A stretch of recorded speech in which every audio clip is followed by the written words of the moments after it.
Episode 7 of No Ideas Original. 7. Wow. Shout out to Mr. Rob. 7 weeks, right? 7. That's the God number right there, B. Yeah. We doing something right. Yeah. We doing something right, man. Keep the ball rolling. We got to keep building on this momentum. So Yeah, before we get into the actual show today, let's get like the promo out the way. So just want to send a shout out to Real Edible Treats. Real Edible Treats, yeah, man. They have some great products. Their juices are out of this world. That tamarind is nice. Yeah. I actually yesterday I had the tropical punch, the sea moss tropical punch. And sea moss is one of those things, man. Just remember, man, those hold a lot of minerals, a lot of minerals. The body holds about 102 minerals. Sea moss has 92. So you're talking about 95% of the things that you need, from zinc to copper to magnesium, manganese. I mean, everything in that one plant, or what I'm saying, or herb, as most people. I gotta try that June plum.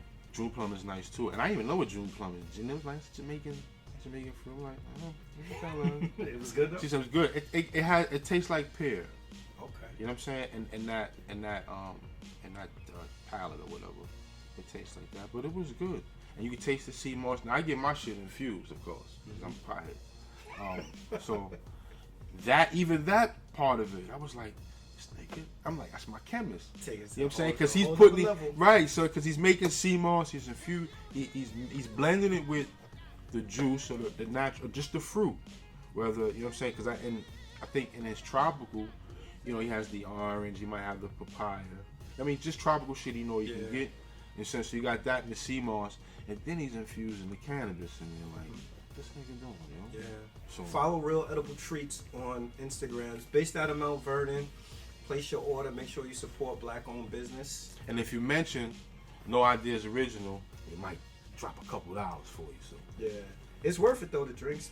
Yeah, man. Especially in this time with you know, everyone on their health kick, and because you know the immune system is being attacked by this coronavirus. The immune system needs to be very strong. You know what I'm saying? We talked about the fear, and fear is one of them. But what you put in your body to assimilate in your body, so you can live a healthy life, is most important. So. Yeah. And then make sure you also support Brothers Body Balm for your moisturizing needs. If you dry hand niggas, your fucking hands looking right, son. And then again, shout out to the bros, Straight Bangers. They got the 20 for 20 project coming later this month. They provide us with the beat that you hear in the background for the podcast. So look out for that. Also, it's going to be available on Bandcamp. What'd you do this week? Listen, man, I stayed, you know, I'm a homebody.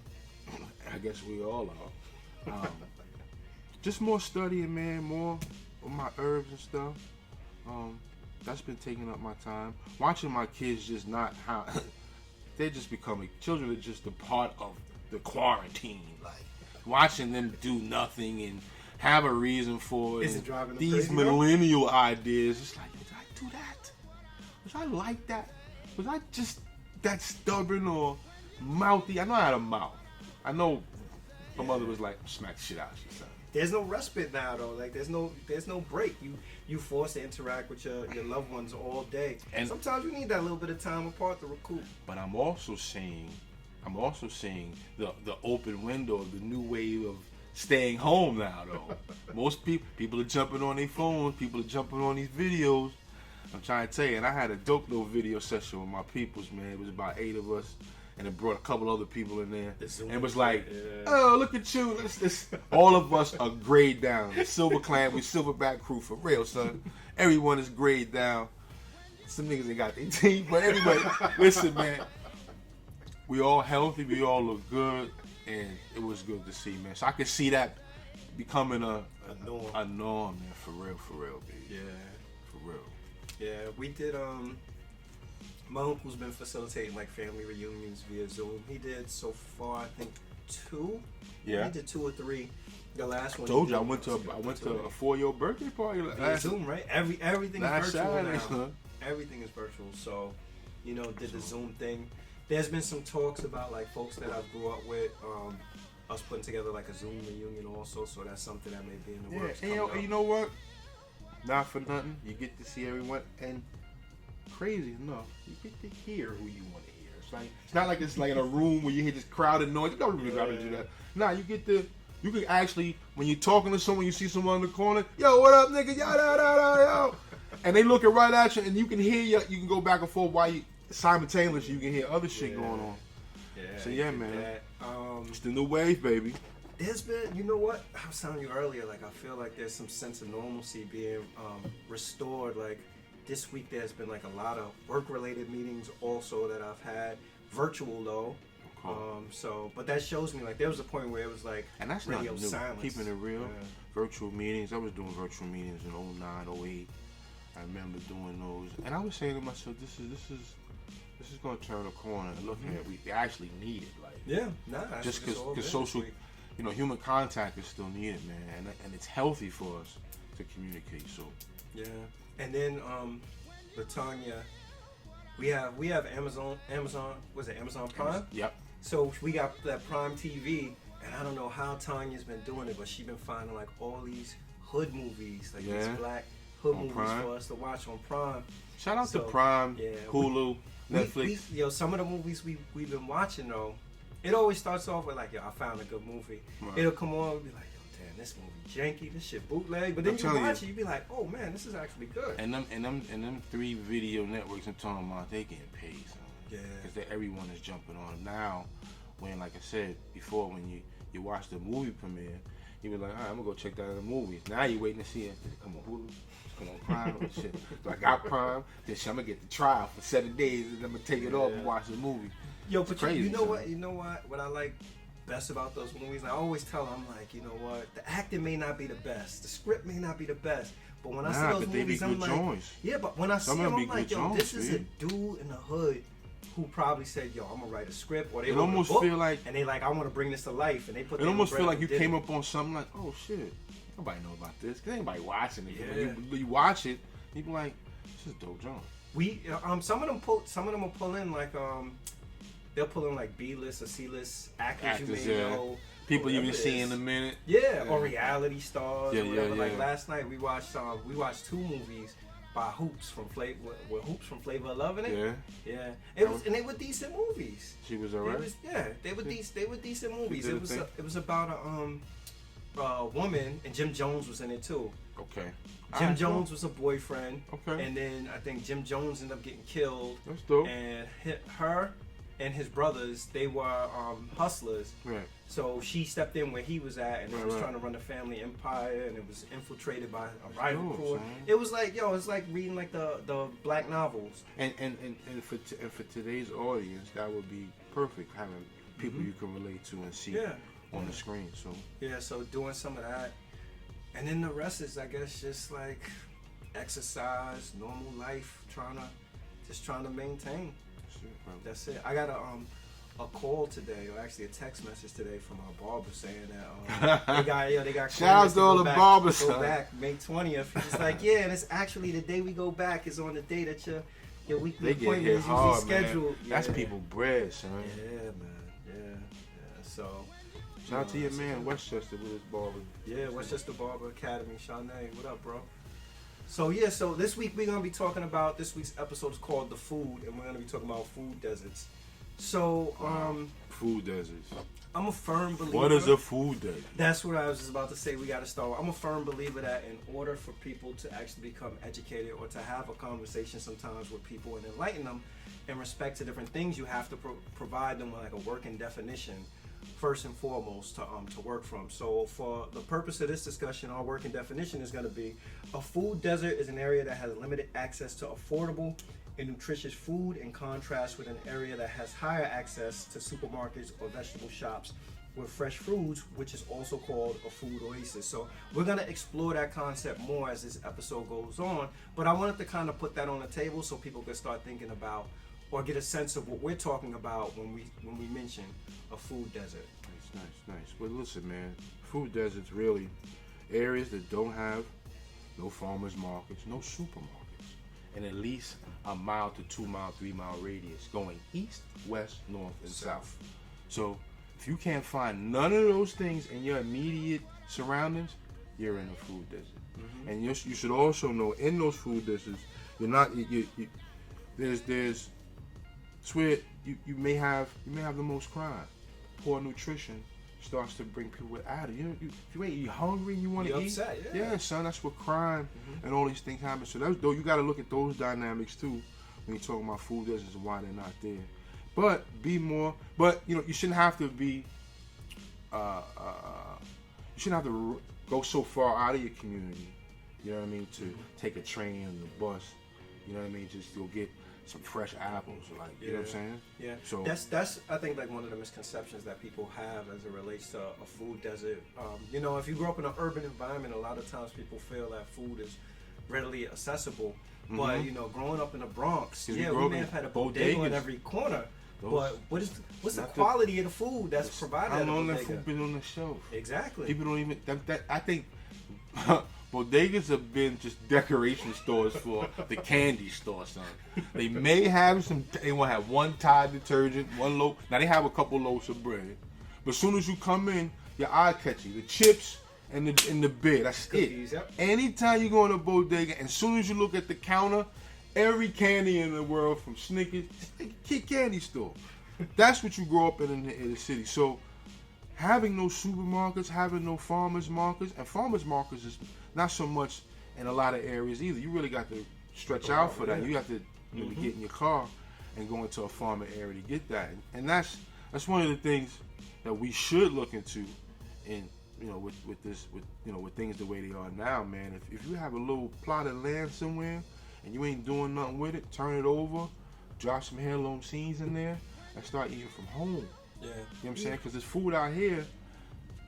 I'm telling you, man, they got these places shut down, and these meat markets are not opening, man. Yeah. These places that sell meat. Even the quality, though, you think about even the quality of the food that you can get from supermarkets and urban environments, the quality of that food versus going to a farmer's market or coming out to the suburbs or more rural areas, just the quality of food. So you may go into C-Town, Associated, or something like that, and you'll see that they'll have more of a selection than the bodega has. Oh, hell but yeah. you also have to step back and think about like where are they actually getting their product from. And then also, I think you and I were talking about the other day on the phone, and we were saying, like, when this is all said and done, like how much of the meat or the products that they actually have, how long have those things been laying around? Because it's not like they're freshly cultivated. You had company Tyson's, was it Tyson Chicken? Yeah, Tyson Chicken. Shut down their facility. Now Tyson's, that particular facility that they were doing a report on is a pork facility. We don't all eat pork, but a lot of people eat pork. Now the people that work, and it's like 2,800 employees they employ in that facility. And the reason why they shut down, to get them to go back. and the reason why they shut down, maybe about 100 and so of them, someone came up with the corona. And that shit bugged me. I was like, damn, corona, this shit is fucking everywhere. Yeah. It's touched everybody. Like, it's crazy. But I was thinking, I was like, wow, that takes 2,800 people. So that's a lot of fucking meat. Some places have meat into like, what was I reading about the meat? There's something I was reading. Sitting probably for months and months on end, right? Not just in the month, because it's only been March. It's an astronomical number when you think about the amount of meat sitting in pounds. We're talking about 521 pounds of beef, 221 pounds of pork, 921 pounds of chicken that ain't moving. But we got Food and Drug Administration. You pump something in there, make it look right, shape it up, clean it up, put it back. Put some dye. If you're not used to reading. You're not used to reading products. You're not used to reading packages. Don't look just by the sell-by date. Look for the package date. Yeah. You know what I'm saying? We don't live in them days where I remember back in the days, we had butchers. Yeah.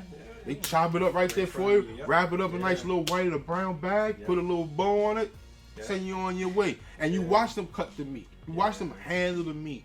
You can see if the meat was good, and if the meat was no, but they take the whole cow and this ain't good. Yeah. You know what I'm saying? You know it's one of the tricks that supermarkets commonly use, like all the old meat they'll put to the front, figuring that people aren't gonna thumb That's through rotation. it. They do that in produce. Yeah, Nigga. know that people ain't gonna. That's the old produce trick right there. Thumb through it and make sure, like, all right, this is all the legit. produce on top is the shit that was on the bottom, and the shit they brought in from where we got it. They lay the foundation with that, and then they put the old shit on top, and then they rotate. Yeah. That's it. Yeah, I think also just looking like from a urban environment perspective, you know, like when you bring It's tough into living in the hood. yeah, Man. when you bring in But it makes a us strong. supermarket in the hood, but the supermarket is also in competition with McDonald's, the Chinese store, restaurant, the Jamaican bodega, restaurant, whoever it is. Yeah, so people aren't necessarily going to reach for what they feel is nutritious or fresh. Sometimes people are going to reach for whatever they feel is the most easily accessible. And again, like just how we started off saying, like this is about what nutritional food, right? Not just thinking in terms of do people have accessibility to food, because folks may have accessibility to food, but truth be told, having that accessibility to food, if It the limits food is you. no good. It limits you, man. Yeah. You're limited to what you can reach for, and you know, like I said, in a time like this is a good time for us to focus on our health, because our immune systems are being attacked. You know what I'm saying? So don't skip when you first, and you got to realize, like when you come into a supermarket, there's a reason why when you first come into a supermarket, you go right to produce. That should be the first thing on your mind. But most people left that, go right to cookies and cereal and flour. I need to buy sugar. And all of those things right there bring your shit down. The trick about the supermarket, everything in the middle you don't need. Always, if you're shopping in there, shopping on the outside. Yeah. Nothing in them aisles, stay out the aisles, my nigga. Because you get caught and you be in there zoning. There's 3,000 cookies, 40,000 Kool-Aid flavors. Listen, don't do it to yourself. Yeah. Stay on the outside. If you gotta get your cold cuts, after the fruit, there's the bread, fresh bread. Then you got your seafood and the meat, and then you hit milk and then leave, nigga. Get the fuck out of there, son. I mean, even look for rural areas, their food desert shows up in the form of. Whereas growing up in an urban area, we may have had local supermarkets or bodegas around, but there are rural areas that may be hard for people to believe in America, where there may not be a supermarket for 5 miles. Yeah. You know, that's you're living out there in the sticks. Yeah. You know, that's part of the game, man. But even in then, so you grow your own food. That all that mileage. Let me tell you something. There's 23 million miles of useful land for the black man to use. We need to use that land. We're using like not even 1 million of it right now, son. 23 million square feet, man. 23 million miles, yo. So what do you think is the reason that we've moved away from cities? Nutritious food. Oh well, I'm about to say move away from rural areas. Thinking ahead of myself. From nutritional food, listen. We spoke on this, you know, the Food and Drug Administration, not to knock on them, but there's a reason why they're in conjunction. They know that food is addictive. It's your palate, your taste palate. So, especially when it comes to processed foods, they doctor it up enough to know what you're going to like. You know what I'm saying? From the sugar and salt. And sugar and salt are more dangerous than any crack, any cocaine you can think of. That's the original real, addiction. Yeah. Now people, you know what I'm saying? So why people moving? Because people's lifestyles is changing. It's not like the penny candy store where, you know, back then we were eating a little bit more healthy. People were a little bit more conscious because it wasn't, you didn't have it, everyone didn't have it readily available to have all of the things that they had before. So we were getting by a different means and a different set of rules. So going to the penny candy store was a treat. But we watched penny candy store turn into the bodega. You know what I'm saying? Yeah. And they're trying to offer you good food, but it's like it's not there. Yeah. So based on what's readily available, because we talked about, you know, we not even in society, we ain't thinking long enough to even think about something like that. So we're not. It's not what we're gonna reach for. Yeah, Latanya and I were talking the other night about I had showed her online a picture of an old McDonald's Big Mac carton, and she was like, Wow. "Oh, I remember that." She was like, "That's when I was a kid, and I used to go to 161st Street for McDonald's." And I was saying to her, "Remember when McDonald's was a treat? When I was growing up, McDonald's was a treat. Bread was called McDevils. Yeah, McDonald's was a treat. Like every now and then, your parents would take you to McDonald's." He said it's McDevils, Murder King, Chick-fil-A. He said some other fly shit, Taco Hell. Yeah, said, don't touch that stuff. All those things used to be. But it's ready available. Now And you get the Super Big Mac now for $2. Yo, it's in your pocket. I can get it now. I ain't got to go home, get some ground beef, cut up an onion, some green peppers, season it up right, get some cheese, the cheese that you want. People like pepper jack and all. Yeah. Nah, so I get it now. I'm getting it now. Yeah, nah, it's just definitely a different day and age where now it's just come down to about everything, like we were saying before. Everything is about convenience. So Very convenient. That's the word. That's what I was looking for. Yeah, McDonald's is now replaced. Being a convenient society, man. Convenience hall, man. Yeah, McDonald's is now replaced, or people view McDonald's as being nutritious. It's just the go-to for people. But once upon a time, McDonald's you see how McDonald's stuck their little foot in there for all the nurses and all of the frontline people. Oh, they giving out meals? It was giving out meals. If you're a nurse, all you gotta do is show your badge. You get a free Whopper, a Big Mac. You can get your breakfast and your tea in the morning. I said, look at this. That shit how you sluggish. And I'm saying to myself, don't the nurses see that you ain't supposed to eat that?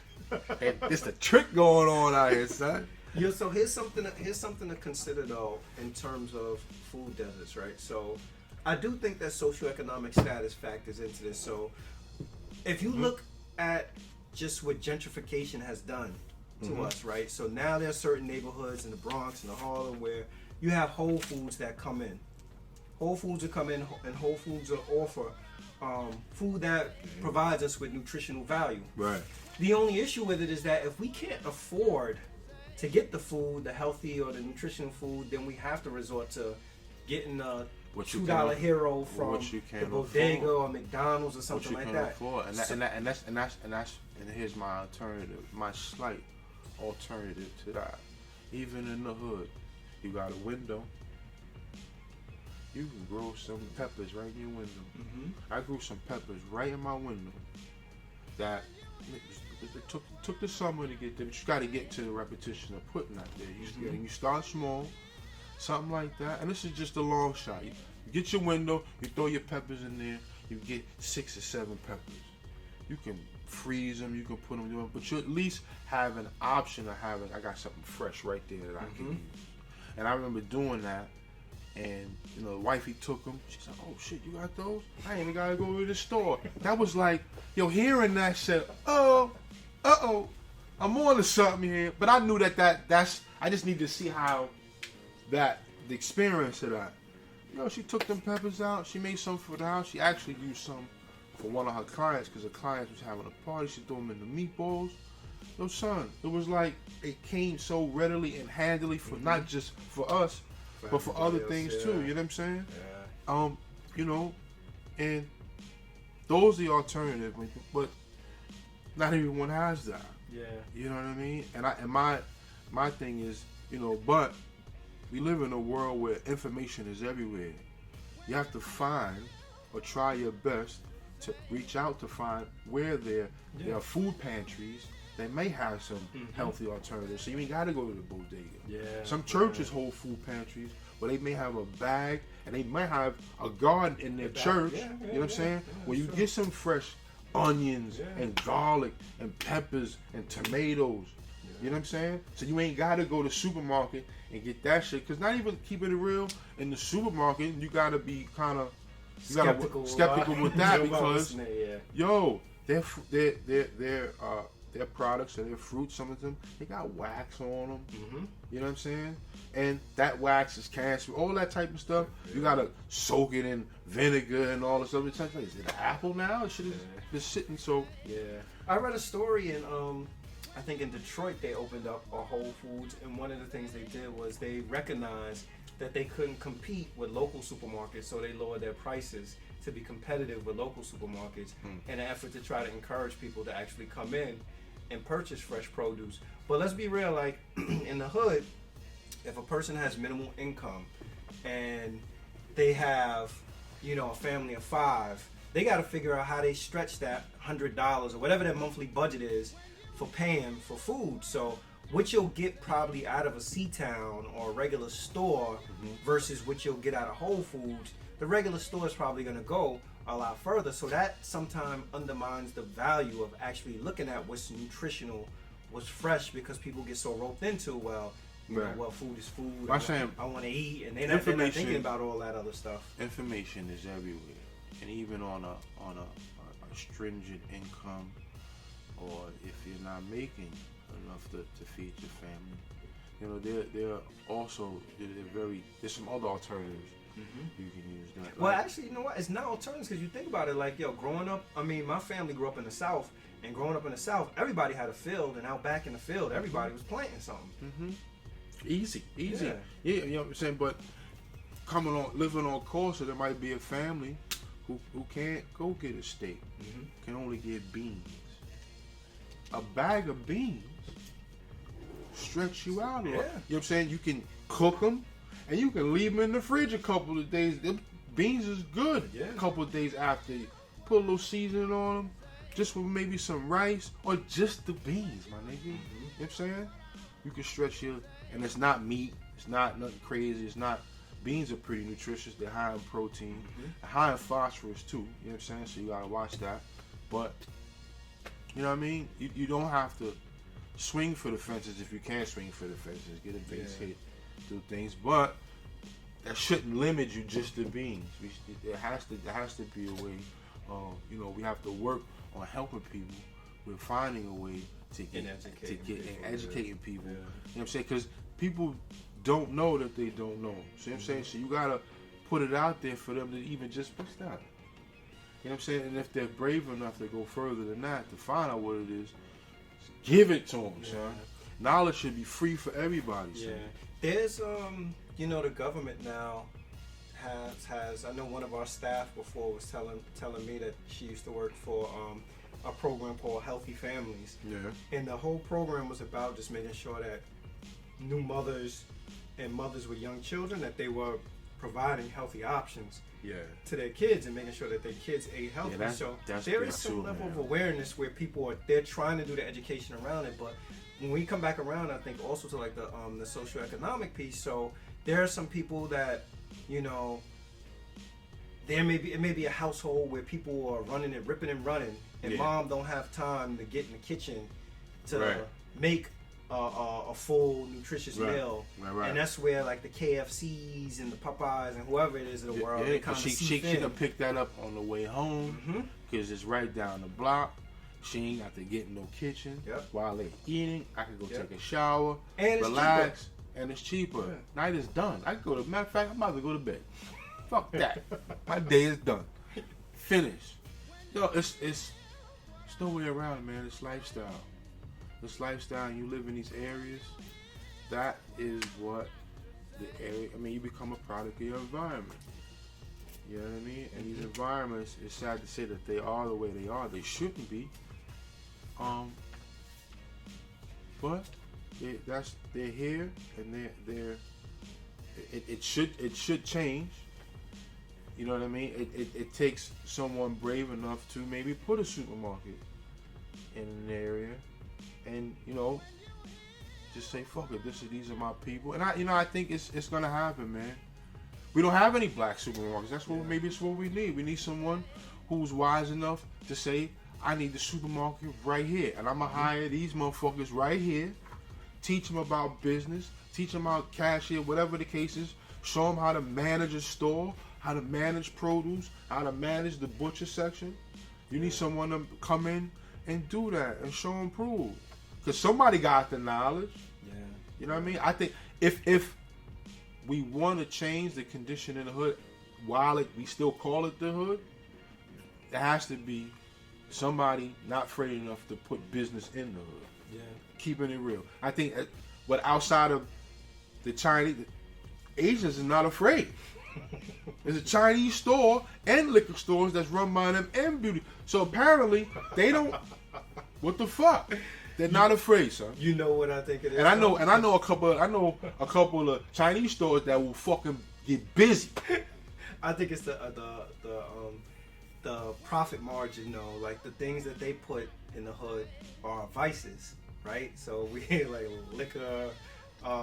But see, that's so we need to figure out how we switch people or help people flip their mindset to understand like a promotion of health, right? So we could figure out how as a business owner of a black supermarket, we're promoting health and we've put products in the community where people are like, you know what, like there's nutritional value to this, or there's this value in general to what it is that we're selling. They need to see people that look like them doing what's necessary for it to be done. Mm-hmm. That's it. That's how humans learn, man. Seeing. That's how the child don't listen to you and watches what you do. Mm-hmm. Humans watch one another. So they need to see that. That it just needs to be seen. It needs to be put. There need to be a black Whole Foods with people who know about herbs and people who have knowledgeable. We got enough people should in the conscious community, all these communities that we have, to do it. To be honest with you. I think that's how it would work. And then what we consider the hood may become the neighborhood. The neighborhood would be no different than any other rural area across America, because we're still in the same time and space. So why does it work in one area and not work in the other? Yeah. It's the people. What fuck all that. These people want the same advantages you get. Yeah. So give them the same advantages. Yeah. I wonder. I know it ain't that easy. I wonder though, like, you know what I mean? If in Harlem, because like I said, I know they have a Whole Foods in Harlem. I wonder if Whole Foods in Harlem is patronized, given that the demographics of Harlem is predominantly still African American and Latino, right. And not because of gentrification and white folks living there, but I wonder if it's equal patronage. Right. I haven't been. I need to visit and see. Yeah, we make that a road trip. That'd be interesting, because I think that there again, like the level of awareness. So if we could figure out, prior to us even creating that supermarket, how do we get the message out that this is what's happening, this is where it is, this is where you need to be, this is what you need to be doing, then it makes it so much easier. If you're having a grand open for a supermarket in a specific location, a location where you know at least 70% of the environment that you're trying to cater to draws that way, whether bus, walk, train, cab, so you can visually see it. Have yourself a vehicle, a van, that is like the old school street team. Keeping it real. Design the way it, and then maybe on a day, because color and vibrancy draws people in, have out something side in front of there where people could come by, and so I always tell Janelle about having a tasting. Yeah, have definitely. Get people used to train their palate now. Yeah. So they know what Nell's Kitchen's roster pasta tastes like, what the jerk chicken tastes like, or whatever, because she's always trying stuff. But that's how, from a business standpoint, you one of the things I learned at Toys R Us, and I'll never forget it, Toys R Us would always come, and they used to open 40 stores a year. I'm like, how many fucking toys do you sell? 40 stores. But he said the most important place is location. Now, that's old business term. Location. Yeah. But why is that? You want to be somewhere where at least 1 mile east, 1 mile west, 1 mile south, 1 mile north. That traffic is coming cross-mingling that way on a day-to-day basis. And from there, it will reach out another mile, another mile, another mile. And if you're buzzing enough, people will drive 10 and 20 miles because they heard of what's going on. Yeah. And that's how you do it. You find your central location. And then you brighten it up with shit they can't miss. look. That's why McDonald's, and if you notice, all the restaurants, they're red. That's the first eye-catchy color for anybody on the planet. Is red. You look when you see some shit red, like, what the fuck? Yeah. I mean, think about, like, even now, like what we're experiencing, the amount of awareness I think that is actually going into looking at health. Like now you see, prior to this, I don't know how many people were actually talking about sea moss, but now everybody is like on the sea moss kick. And because of what is breaking down in people's lives, man, this corona has hurt, but I think it's starting to help because you're starting to show where we're weak at. Mm-hmm. We're weak in our health and our immune system, man. We're weak in those areas. Be like straight paper. It's killing people whose health is fucked up. Yeah. I actually 100%. I'm high risk. You know what I'm saying? Because of my kidney situation. But there's some people out here with asthma, bronchitis. People that probably never went to the hospital, didn't know what was wrong, but had that little sharp pain, didn't want to go because they were afraid to find out what it was. Everyone is scared here in the cancer word. Nobody wants to know if they have cancer because that invites a whole different mentality. You really slumping this, like, oh, my life. You know, my wife and I, we kind of counsel a friend of ours who's going through some tough times, but she doesn't know how to deal with the adverse of knowing it, and then have to go through the sessions. That's the thing. And then you got a family, you got young ones, you got a husband. How do you juggle those emotions? You know what I'm saying? And I try to just use my scenario of how I dealt with my health situation. For one, I owned up to it. I know I ruined my kidney. That was pure self-neglect, 100%. Yeah. I did that to myself. But I also said, I have the way of fixing it. If I broke it, I fix it. Yeah. You know, you fuck it up, you change it. You know what I'm saying? And from that point on, it empowered me to now, I'm no longer thinking that I'm, you know what I'm saying, I'm messed up. Now I'm always on the uphill. You're on point. I'm on point, so I'm straight as an arrow. Yeah, so you don't have to let it be a death sentence for you.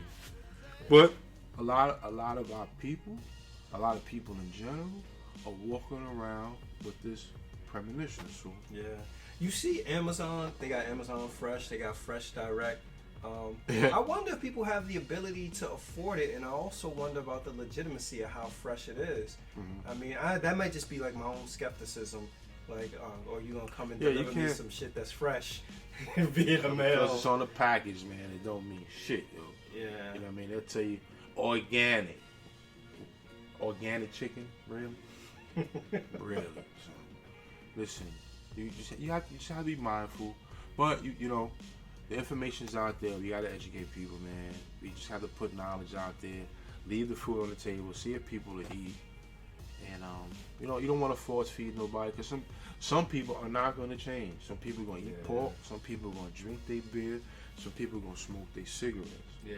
You know, you want a couple of ears. And that's the seed of the soul, because once you hear it, you know what I'm saying, once you learn it, you can't unlearn it. Mm-hmm. You can unlearn it, but once it's there and it sinks in, and it becomes a way of life. It becomes a way of life. Yeah, a way of living. Yeah. You know? So I do think, though, we have to figure out, like, how do we continue to bring awareness, especially in the hood, to just helping people understand that. It's by example, you know. But shout outs to, and I just said shout outs to Styles for even having for Juices for Life. That's how you do it. You become the example. Now he was fortunate enough in his position to open up a business like that, which is the best shit in the fucking world. Yeah. But for someone like myself, I'm not there yet, homie. I'm on my way. I tell you, brothers, when brothers come, let's go. I know a juice bar, right here. And I brought my man Big Trev, P.I., my man Pooch Drake came through. We went over there. My man Trev got the maca powder. He's like, what's maca powder? I said, hold on, son. The maca powder get your yang right, son. He's like, yo, let me get a pound of that. I'm like, easy, son. But that's how you do it. If you know a couple of your buddies, keeping it real, may not be into that, or they're not readily accessible in their areas, and it's accessible in your area, it's when you bring it. You ever try the wheatgrass shots? Yes, sir. Yeah. I used to go to juice. You know what they're good for? Every day, man. You know what they're good for? Wheatgrass shots is to help multiply your hemoglobin. Yeah, that shit is actually green blood. Yeah, I used to go to Juices for Life every day, boy. I used to get the kiss of life. Yeah, that's some jaded shit. Yeah, the kiss. I used to get the kiss of life. It was like I think it's pomegranate, Yeah, pomegranate is good for you. Pomegranate, banana, high in vitamin C. Yeah. See the Kiss of Life, I get a vitamin shot, and then every other day I get like a wheatgrass shot. Yeah, nigga. And you flying high, nigga, right there, son. Yeah, it was. You might be able to go play some ball with that. It was good. I'm not gonna front, but I will acknowledge though, like I'm in a place in life where, you know, I could go daily and spend the $10 to $12, whatever it was on it. There's some people that they like when I would tell people like, yo, come through or whatever, they be like, yo, damn, like, yo. But you know what? Like $8. But you know, it's all a perception because, all right, you may not be be $8 on some Chinese food, though. Right. So one day, motherfucker, go if there's an area where someone selling you, go get a pomegranate, go get a Chinese apple, sit, eat that shit. Mm-hmm. You know what I mean? You got to have the juice. You ain't got to have it in the mix. Yeah. Go get some pomegranate, and you can eat the seeds, my nigga. Yeah. So, there's a Juices for Life right down the street from our office. Be a little adventurous and explore some things. Cause I'm sure people have come across a pomegranate. I ain't eating that shit. Nah, pomegranate is good. Yeah, it's great. They used to call them Chinese apples. Would you go to a juice bar? Because I know there's 2 juice bars. I know there's one on Main, and I think there's one on Main and there's one in Bethel. Okay, you go to one in Bethel. I go to one in Main and Bethel. Are they good? Yes, sir. I know the one on Main is a young Indian guy that run that. And every time I'm in there, I'm like, yo, God bless you, brother, because you kind of stole my idea because it wasn't one here. Yeah, I was thinking about that too. The fact that I was thinking about it, I think I'm saying to myself, I brought that here in my thoughts. Yeah. Because I'm like, juice bar here. I'm watching all these Caucasians. I'm like, these guys, this is kind of, you would think this is something they're into. Mm-hmm. They would have at least one of them, even in their little Starbucks area. They might be like, juice bar. Wow, this is a market move right here. Yeah. And he came up with, and then the other one is in Bethel, which is a ways away from that one. So between the two is a proximity. It's a big. Yeah, I haven't tried. I've never tried the ones up here, but I used to go to, like I said, Juices for Life like every day. Yeah, so a juice. You know what made me start going to Juices for Life? Because every morning, you know, I made it a point. I'm like, I gotta get breakfast every morning. So I would get like I'd have like oatmeal in the morning and stuff like that. Oatmeal's good for you. Yeah, but after a while, like eating it, like oatmeal's high in calories or whatever. So I'm like, damn, I'm starting to gain a lot of weight. Yeah. Put some pounds on you, son. As a result, I should like they put some pounds on. It keep your fiber up, man. Yeah. So it keeps you regular. So I was like, I need to find me like a healthy alternative. And I just started going there like. But shout out to Brother Roy's. Brother Roy's 213. You ever been to Brother Roy's on White Plains Road? There's a spot, Brother Roy's on White Plains Road. We grew up going to and go get the super specials. The super specials to keep your shit right. And we used to go there and get that. And we used to, you know, it was an alternative from drinking or brew or having some alcohol because he would put some extract in there that was showing up like alcohol to give you a little buzz. So you didn't want to have that and alcohol. It's like fuck your whole stomach up. So if you was on your Brother Roy shit, that was your day. He was on your Brother Roy shit. But he kept all of the protein shit in there, all of the nuts, all that. I think they used to be on 213 from White. I heard they moved across the street, so he's still there. But it's a old black man, old Caribbean man. Him and his wife down the spot. Their son might run it now because I'm talking about years, son. But everything in there is for, and they've been there for a while. This is way before Styles had this shit. We used to, and it just the rosters and everyone being there. But outside of that, I don't think there's nothing else in the Bronx. Yeah. Your juice Thank at home? God for him. Your juice at home? I do. I used to juice a lot. I used to juice a lot when I lived in Maryland.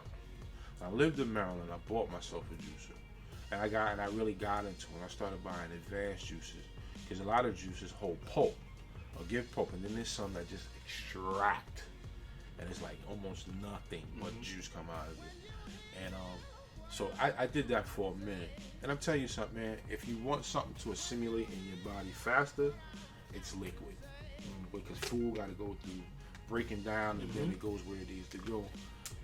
But if you want to get yourself something to happen fast, juicing is it. People go on a juice fast for weeks, for days, for 40 days, and they see what it does to the body because you got to, of course we're all cells. Cells form tissues form organs, but your cellular structure are made up of two things. Pretty much your greens and your greens and your fruit. Your greens, all of the greens you eat, whether it's kale, but whatever greens that you're eating, are a nutrient for the cell. That is to construct the cell. That's the deep, like clean it up. Give it general rule of thumb. Just you should have some green. Give it a bath. That's the human cell is doing that, and the fruit is the nectar. That's to give the cell the energy to keep doing the work of cleaning itself. So you always need fruits and vegetables. That's the byproduct of that. The flesh, you really don't need that. I'm the only person you can get that eat kale and spinach and shit. You can get it. There's enough protein in broccoli that's in the steak. There's enough iron in spinach. It's in something else. Another I'm trying to think. In spinach that's in chicken or something like that. So you don't always need the meat. You know what I'm saying? And I you know, vegans, they don't want to touch nothing. Vegans don't even want to wear a leather belt. Let alone eat some fucking meat. You know what I'm saying? I want nothing, son. I want the tree made that shit. So, yeah, man. There's a prediction now, like in terms of the that now we're gonna be experiencing this meat shortage because the Tyson plant closing. I don't know. You know, it's hard for me to determine because I've been to the supermarket. You know, and the supermarket, the Stop and Shop up here. Is that they just like since all this came around, they've been running low on meat to begin with. So my thing is, now that we're on this quarantine, you ain't supposed to go outside. Why is there meat shortage? But then, right? Is it a production issue or are people consuming it? What do you think? But this is the crazy thing. Beef in the month of March went up 2%. The consumption. But the plants are closed. Not all of the plants have closed, but a majority of them have closed where you will see a meat shortage. So the production is going to stop. Yeah. And it's supposed to stop since today. Yeah. They said by Friday it's going to be a shortage. So listen, man. This is where you have to be creative and find alternatives and not run to your McDevils and your Chick-fil-A. I like the Chick-fil-A niggas. I ain't even front. I do. I can't even say I like I don't. But you know, I give for myself. I give things in. I always do try to do things in moderation. That's one of the things I had to learn because losing my kidney. I was balls to the wall, bro. I was eating that legal seafood. I was having a smorgasbord, and I had no one to tell me, yo, Rob, stop. I was around individuals, not their fault, who didn't know me. I was living in Maryland. They didn't know me. Like, someone like Rice would say, yo, what you doing with all that? What you doing, son? You all right? You're eating a lot, Rob. You're looking out of shape. You fix your face. You're looking real sick out here, son. You know what I'm saying? So, and I'm having a good time, and that happens. So, you can easily get out of control. With just I'll tell you though, like how accessibility has really ruined our culture. Like when I went to Africa, in Africa, there's not a supermarket on every. There's not a bodega on every corner. There's not a supermarket. Now, why you think that is? That's because people are cultivating their land and growing their own shit and you know, I was sharing with you the other day, like the land is plentiful, man. What you put in it comes out of it. Yeah. Unlimitedly. All of the different countries I've been to in my lifetime, every time I go somewhere else other than the US, you know, I eat the food. The food has a very distinct taste to it. Yeah. And at first I was like, damn, like, yo, why does this taste this way? And then I realized the reason why it tastes that way is because it's fresh food. You know, it's vegetables and meat that hasn't been injected, vegetables that haven't been sprayed, that have been grown, you know, haven't been grown in some damn lab or greenhouse. America is the home of the criminals, so we eating like criminals on the run. So but everyone's eating like criminals on the run. I gotta eat something. You go Let's put it together. In Africa, you know, you go to, there are different places that you go to, and in Africa what you find is that everywhere you go, like, there's always readily available some kind of vegetable, Where'd you visit? something green. I went all through Egypt. I went to Cairo, to Luxor, Those pictures to was nice. Aswan, Those pictures was dope. So. Alexandria. You was around some important energy, bro. Yeah, man. Yeah. And just seeing like the way that they live, like even like the markets that they had, what was on sale in markets. Like they had what would be considered like bodegas for them, but their bodegas was probably the equivalent of like maybe like a 10 by 10, like a small little one person could stand in, get your shit, get out or whatever. But then you could go someplace and there'd be a market where it's nothing but like all kind of fresh food. It looks more commercial. It looked more commercial and. Nah, it wasn't that type of vibe, right. Now they had McDonald's and they had shit like that, but the McDonald's there, the stuff that's on the menu for McDonald's there is not the stuff that's on the menu here, and it tastes completely different. McCamel? Nah, they probably have real McChicken. Right, the real chicken. The real McChicken, but everything, just like the taste of the food, was completely different, and it took me a couple of days, like for my palate. To adjust. So the first couple of days, I was like carb loading. I was eating all kind of bread and shit. I'm like, I just eat the bread. I don't but so you out, but you out there in the motherfucking sun. So you burning motherfuckers. So your metabolism kick right back in. Yeah. I'm back home. Oh, this is what it feel like to be out this bitch. Yeah. And then we out here in America, pollution, corona, fucking place.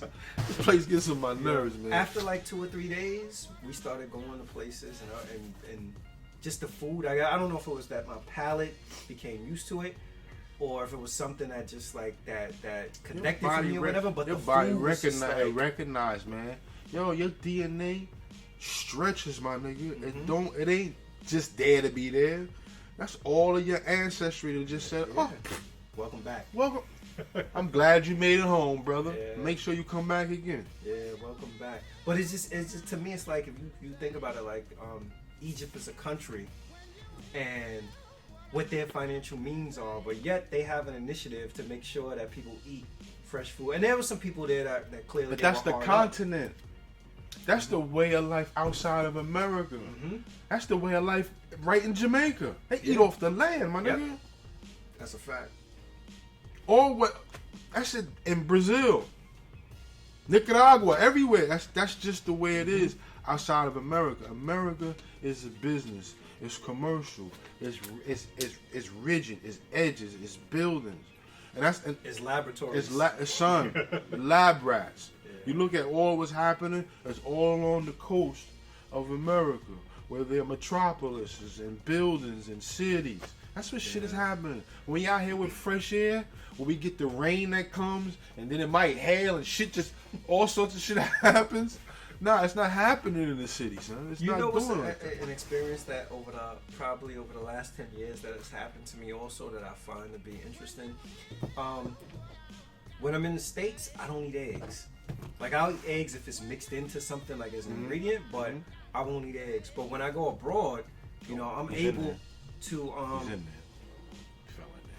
when I go abroad, I'm able to eat, omelets and things like that, and actually enjoy and appreciate it. So that tells me I'm like, something clearly is going on, right? With what we have going on over here, and that's just been my experience. That when you go to other countries, I know the food over here is not great at all, and I knew the difference a long time ago. Like I said, I grew up when my grandaunt went to a Jewish deli to pick up meat. You know what I'm saying? Because my great-grandmother was married to a Jewish man. And he put us on the plug of all the Jewish spots in the Bronx and Manhattan. And that's where we got meat. We didn't go nowhere else. And then she had a garden. So between getting meat from them and a garden from her, there wasn't but much. We went to the supermarket was maybe for a loaf of bread, milk, maybe like toilet paper, paper towels. That was it. It didn't have. There wasn't even a microwave. There wasn't a frozen refrigerator sections. I'm showing my age. But listen, that's how I know when food became more readily accessible, where you can package it up, throw it in the microwave, heat it up. Come on, man. Yeah. That's when cancer invited itself into our life, because cancer wasn't big. Yeah. That's the microwave food, man. I found this online, and this is interesting to me. So it says Harlem, the South Bronx, and Brooklyn have been designated as food deserts within New York City, In these food deserts, often their only food suppliers are small corner stores that have a very limited selection of goods and provide very small or no amounts of fresh and nutritious food. So again, we just want to reiterate to you that when we're talking about food deserts, we're not just talking about the ability to access food. We're talking about the ability to access food that has nutritional value. Nutritional value, man. And that's, you need food with nutritional value. Human body cannot exist without food with nutritional value, or your life on this planet will not be long at all. You want to extend life. Keeping it real, we can be here for a long time, but our imagination and thoughts keeps us at 60, 70, 80, 90 the most. Yeah. You don't think you can live to 150 because, for one, you need to see it. Yeah. And that's people's faith. That's people's faith in themselves and in this vehicle, this avatar that we got. It can do it.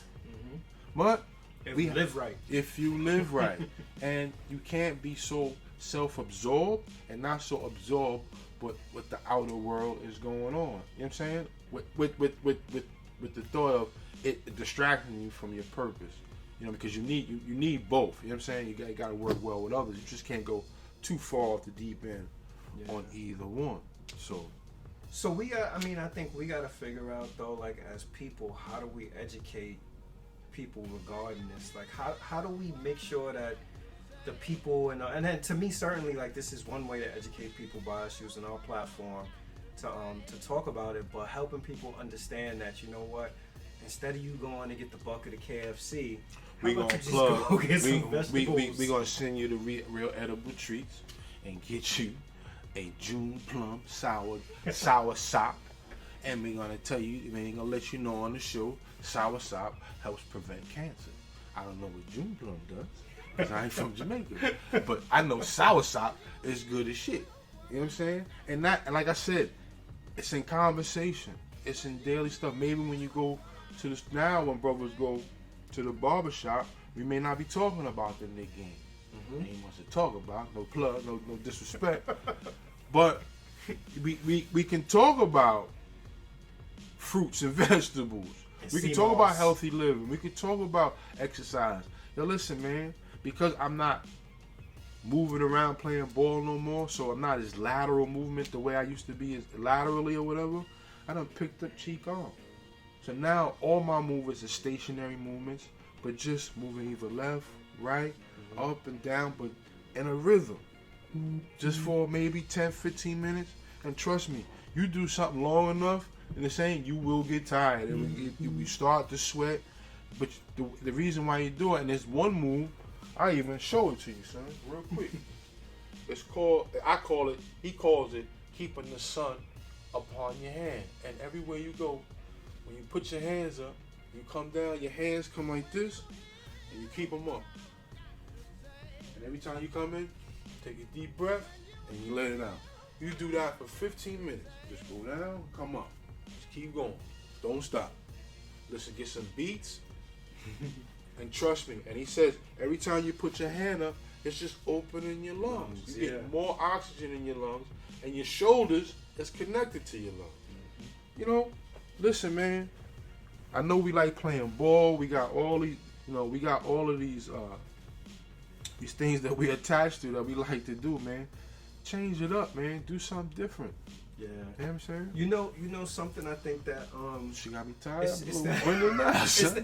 I don't think it's enough, but I think it's a start. Like I'll tell you, like even at our company, and just in general, like other companies that I work for also, like they really recognize that wellness and preventive health is the way to go. So now they offer all kind of incentives for people who are willing to regularly go to the doctor to get a checkup, or people who need want a gym membership, they'll reimburse for it because they recognize that if a person is healthy on the back end for a business, it reduces the cost of what the medical benefits actually are. So to me, that's a step in the direction of actually educating people in terms of wellness. Right. But I also think like the same way we bring other things into our life, like content that we consume, we got to figure out also like how do we actually consume that kind of information as well, because truth be told, that information is far more beneficial to us than what's going on in Love and Hip Hop You know, it's just not as sexy or as attractive to people. Metaphysical is one word. You know